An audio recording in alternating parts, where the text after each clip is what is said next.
3, 2, 1, and hey, it's Cam. Welcome back to another ep of This Might Be Helpful, and I sincerely hope that it is, at least selfishly for me, treating this as a verbal diary for now that hopefully you can tune into and resonate with and take something away from, whatever that might be. I tend to speak myself into confusion, and any clarity that emerges through this process of speaking my thoughts can just as easily dissipate into not knowing.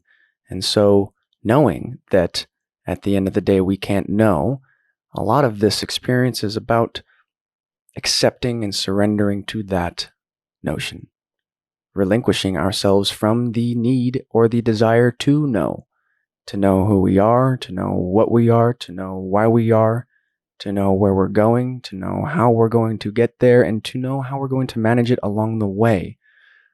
Because any notion of clarity around exactly where we're going and how we're going to get there, if you have that, I applaud you. I salute that.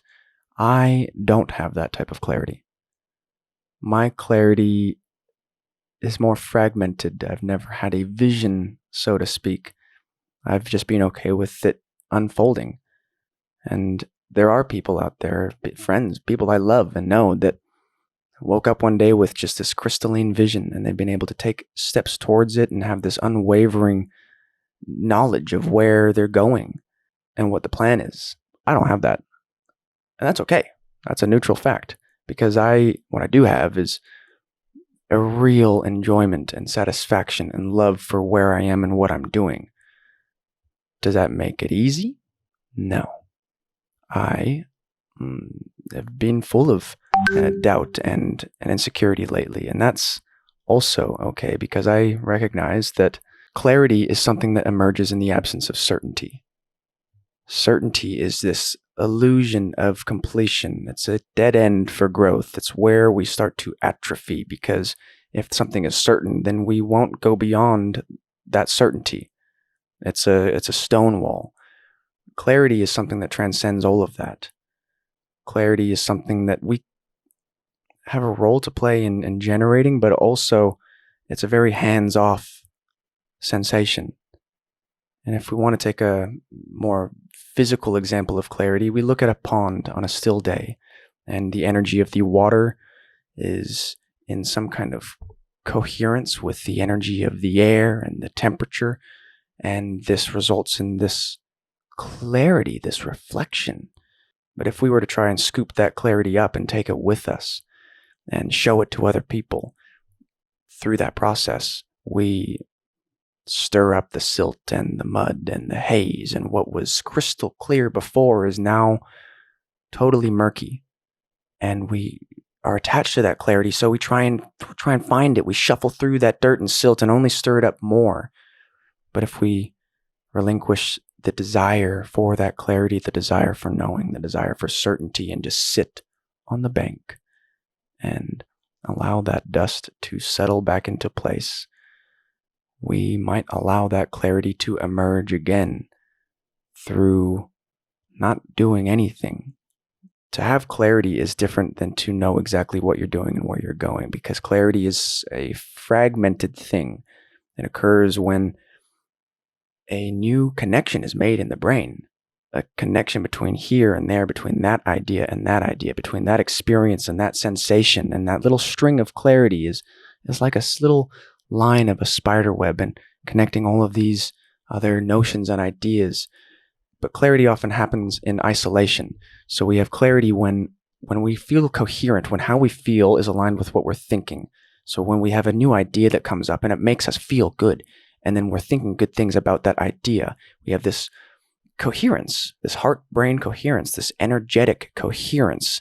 That doesn't mean that we know how that idea is going to work, or how we're going to do that, or how it's going to be possible. We just know that that's an energy right there that we can tune into, and we can continue to act in accordance with, creating the conditions that help to sustain that energy. Now, what disrupts this clarity? Because it can be so fleeting and fragile and susceptible to dilution. If we look at clarity as an energy, really clarity as a energy that when exposed to the outside world, can easily be disrupted by the energies that don't have clarity. If I have an idea and I get excited about that idea and I express it in a way that conveys my excitement, but not the logic or the ration or the reason behind that idea, then the look of confusion on somebody's face as I'm expressing what I'm expressing can in itself disrupt my clarity. Clarity comes to you in the sensation of a pulsation of energy, right? Something that emerges that makes us feel. And if we attach ourselves to that clarity, then we inhibit ourselves from actually creating the conditions that allow that clarity to become reality. Because clarity is kind of like this indication of a direction we could head in, but it's often incomplete. Because clarity is like little pieces of the puzzle kind of appearing and emerging here and there. And when they do, I think it's important to preserve that clarity, capture that idea, store it in a way that allows you to continue referencing it and continue building it out. But clarity in isolation can become suffering when we think that clarity solves things. But clarity is just an indication of a direction that we could head in that might result in the manifestation of that clarity. But clarity in itself is kind of just a stepping stone. It's a finger pointing in a certain direction, and it's up to us to go and turn that clarity into action. And that action will inevitably breed questions, and those questions disrupt our clarity. But if we can trust that clarity is something that emerges through the process of action and surrender, discipline and surrender. So discipline comes into the action. We act through devotion and discipline because we know that we reap what we sow, and we have to plant seeds and tend the garden. But clarity, being a transient and temporary energy like all of them, can easily dissipate, and then we go into a state of uncertainty and not knowing. And the only thing that makes not knowing challenging and difficult and unbearable to bear, is the desire or the assumption that we should know. And when we reach that point of not knowing and uncertainty and chaos, surrender. Surrender to not knowing. Surrender to uncertainty. And then with our discipline, we can continue to take steps in a certain direction, ideally one that is derived from feeling and an intention around how we would like to feel. Because it's hard to use a brain that was designed only to think and ask to also know. We can't ask the thing that questions to come up with an answer, because that's not what it's there for. But if we use this thinking thing to think our way towards feeling, then we can feel our way towards understanding and peace and security. Because if we're explaining how to find peace and it's all done through words, then I've only given you the words as a framework to get to a place that is purely built on feeling. When the thoughts come in that we shouldn't be at peace right now, that life is stressful, that there's so much going on, peace is kind of an empty concept, something that we think can only arise when the cards of life are stacked in a way that mitigates and suffocates all of the chaos. But we can only experience peace when there's chaos. We can only experience clarity coming from a place of uncertainty. We can only experience everything because of its polar opposite, because of its paradoxical partner. So what do we do when we are lacking clarity and lacking direction and lacking purpose? When we know that we have a direction and we know that we have a purpose and a place, that we have a role to fill, but we don't know what that role is yet and how we're going to get there. The question on everybody's minds is, what's the next step? And is this step the right step or the wrong step? But is that a helpful question? Because anything that stops us from taking a step might be seen as a hindrance. And this isn't to say that we shouldn't be patient and allow things to settle and allow that dust to go back to the bottom so that we have that clarity again. But if we are so concerned about making sure that the next step is the right step, then we might never take a step. And this entire process of life, and the only way that any of us are going to get to where we want to go to, is by taking steps. And I know that this seems ridiculous. Like, the question is still what step, but the answer is still, it doesn't matter. It just matters that you take a step. The next one will reveal itself after you take this one. It can be simple. It can be easy. The next step is elucidating your thoughts. If you're confused, write. If you are confused and uncertain and you don't know what you're doing and where you're going or how you're feeling, stop trying to figure it out from inside your head. You can't. You have billions of neurons and trillions of synaptic connections and little emergences and solar flares of energy hopping from circuit to pathway, presenting us individual thoughts here and there, warring with these internal sensations that are influenced by these invisible moving forces of this universe around us. You can't figure that out from the inside. You can accept it, you can surrender, you can use these pathways of language to come to that fork in the road where instead of getting lost in the rabbit hole of who am I, come back to it doesn't matter. Who am I? That's a question that can only be answered very partially, because even in the process of saying who I am, I'm using the past to describe that. Who am I? I am. I am, and that is all. And I am all that I need. I am all that I want. I am all that I am. And the universe will continue to give me more of what I am. Because it's me. This notion that we need to know who we are stops us from being able to actively create that. Because who we are is something that is created in every moment, in every day. And this isn't to say that you need to create some perfect, flawless version of yourself every day. You can be your best self and still have a shitty day and a shitty week and a shitty month. January's been difficult. It's February now. I haven't seen a difference. The Gregorian calendar marches on. Time is an unyielding thing that really is another just a conceptualization.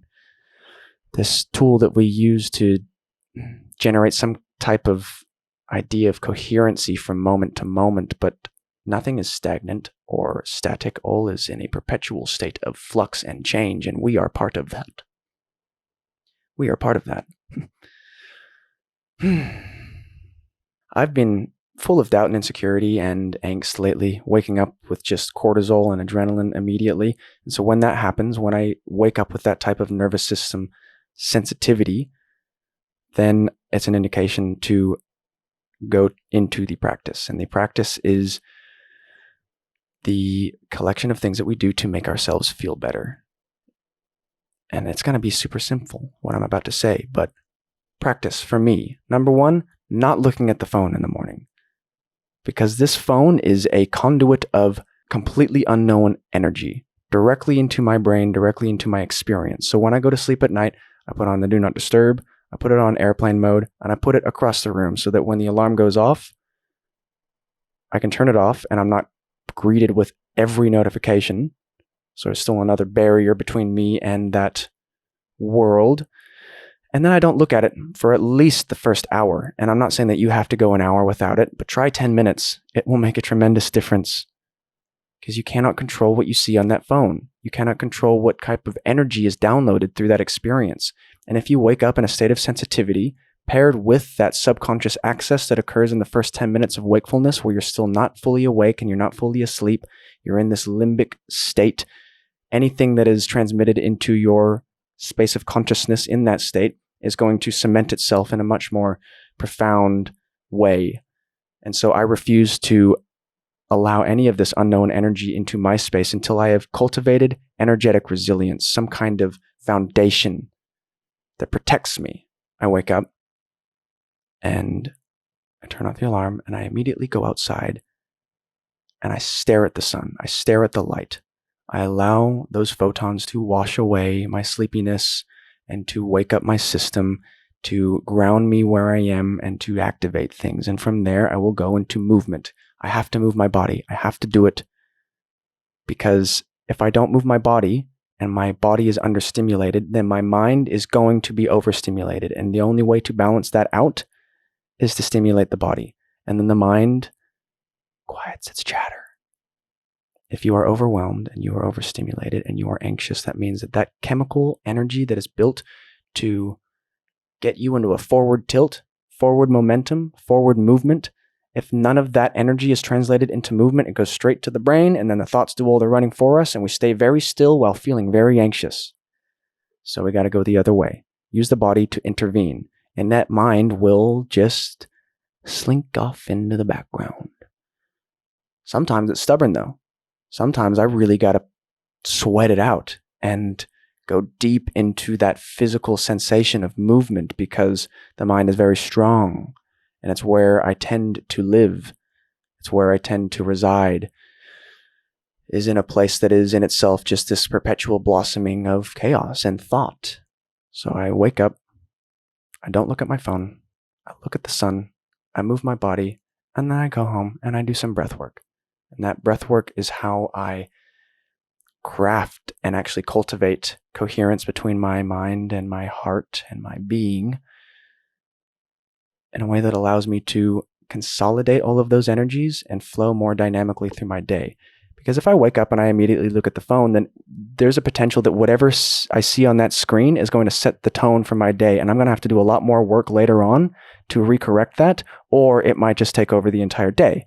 And I'm not willing to allow that. I do not consent to this energy disrupting my own. And in order to not consent to that, I have to take responsibility in honing and crafting and protecting my own vibe. And so that's movement. That's the practice. What are you going to do to create this energetic resilience so that you can go about your day and not be so susceptible to the infinite potential of chaos around you? Because if you really wake up and you spend some time just caring for yourself, doing a difficult thing here or there, because if we wake up and we choose the difficult, then the rest is easy. Whereas if we wake up and choose the easy, then whatever our day throws at us is difficult. I don't consent to that. I will choose my own difficulty.